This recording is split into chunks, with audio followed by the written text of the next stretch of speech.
Right, so I got my little list here on everything that this car's cost me.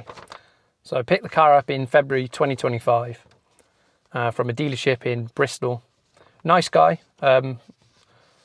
honest dealership, you know. Didn't get the car with any warranty, just the usual, you know, consumer rights.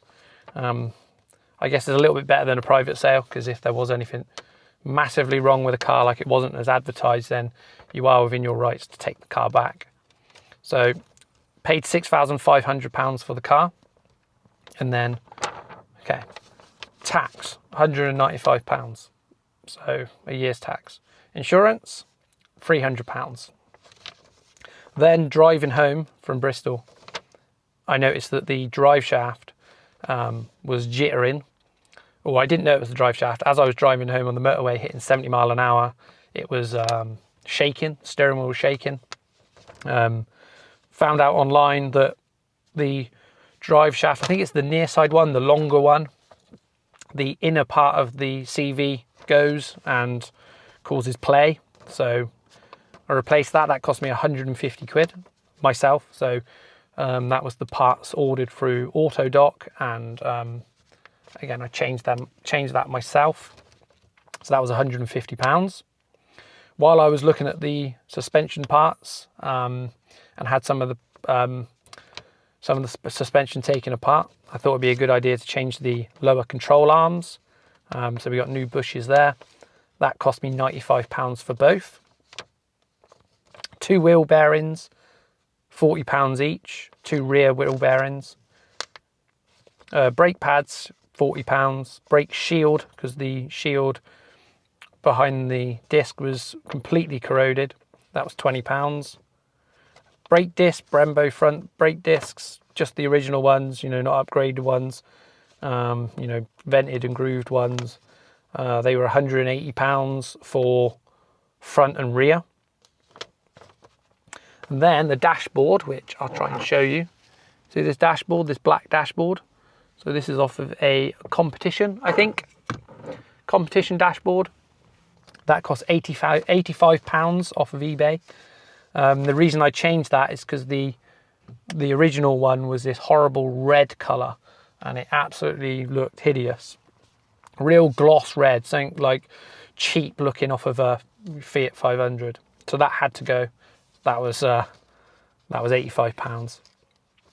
While I was doing some bits in the engine bay, so I changed 2 of the engine mounts, because it's a 10-year-old car, so anything rubber, I was trying to slowly, if I'm there and I have the opportunity to change it, I'd change it. So 2 engine mounts, the top ones, that was £30 each, so £60.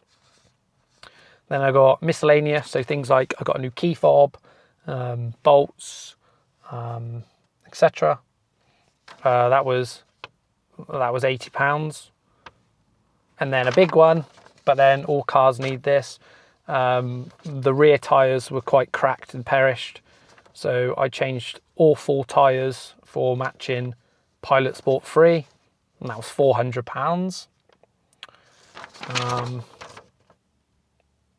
So that is a total of 1 year ownership of £1,685. Now, when I was servicing the brakes, I haven't included this in the costs.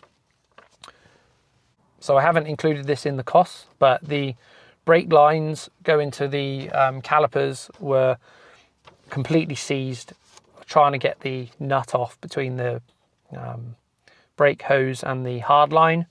Completely seized and actually snapped it on one end. So I had to run a whole new copper brake pipe from the